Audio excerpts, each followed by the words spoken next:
It's quite often at this time of the year that a lot of people get panicked into making decisions about ISAs. And quite often we see all over social media and in the press, act now, do your ISA, make sure you make the most of your ISA allowance. But now might not actually be the best time to take that action. And I'm going to explain why. There's always the big fear of missing out. So the fact that, oh, well, if I don't do an ISA now, I'm never going to have that chance again. Well, let's just put a few myths to bed. Firstly, you get an ISA allowance every single year. And currently it's £20,000 that you can pay in to an ISA. Secondly, you don't have to jump on the bandwagon of investing your money. There's a lot of options regarding ISAs, so you could choose to maybe save money into a cash ISA as opposed to an investment ISA. So if now isn't the right time for you to invest the money, or you don't actually have the time to get the right advice about investing the money, you've got plenty of time in a later year. And I'm going to explain why that happens. The beauty of an ISA is that if you've got money in a cash ISA, you can then move that across to an investment-based ISA next year. So first, it's important to identify the two main types of ISA. First is a cash ISA. Now a cash ISA is somewhere, it's just like a bank savings account. You can put your money in there. It may be for a fixed term, or it may be completely accessible, and you wouldn't pay tax on any of the interest that's earned from that. The other option is an investment ISA, and with an investment ISA you're then taking your money and investing that into perhaps the stock markets, into various bonds or shares. So there are two very different approaches to the ISA. But a big thing that a lot of people get drawn into this time of year is, I must do my ISA allowance, so I'll invest my money, never mind what. And it's useful to ask yourself this: in my big plan, does an investment at this time fit into it?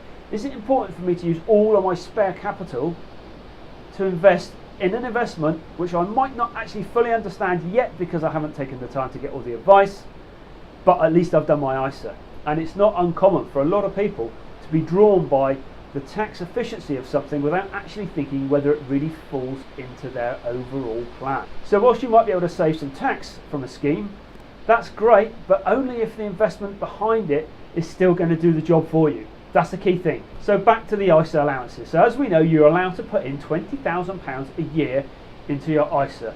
There are other allowances and maximums, which we'll cover off in another video, where we start looking at LISAs, JISAs, recap what mini ISAs and maxi ISAs used to be, and then PEPs and TESAs. So all these products that actually have now led us to where we are with an ISA. So the things that you can do each year is pay £20,000 into an ISA, be it a cash ISA or be it an investment ISA. If you don't have the time to make the decision now, and an informed decision with proper advice now, but you're desperate to make that ISA allowance, then you could make that contribution into a cash ISA. So it's just like taking it out of one cash savings account and putting it into another one, but it's got this tax umbrella over it, which might be useful in the future.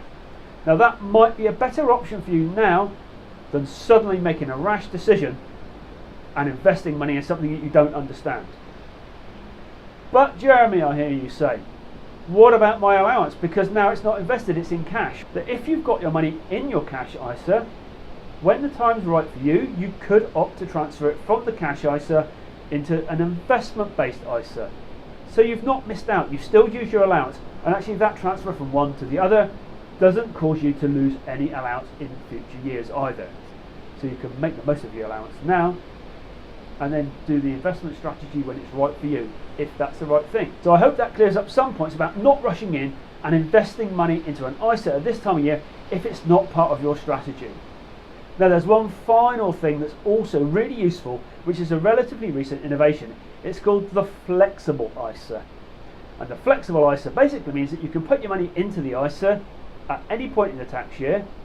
You can then draw it out if you need to use it for something else, and pay it back in again before the end of the tax year. Remember, the actions for dealing with your ISA is: 1, don't rush headlong into an investment that you don't understand just because it's coming up to the end of the tax year. 2, if you're desperate to use your allowance, consider using a cash ISA, because you can always put it into an investment pot at a later date when it's right for you and you've had time to take the right advice.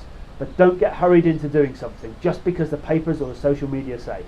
And 3, the flexible ISA, remember that, because that's a really useful tool that might be hugely beneficial for you if you need to extract money from those funds at any time during the tax year, and as long as you can put it back in again, you're not going to miss out.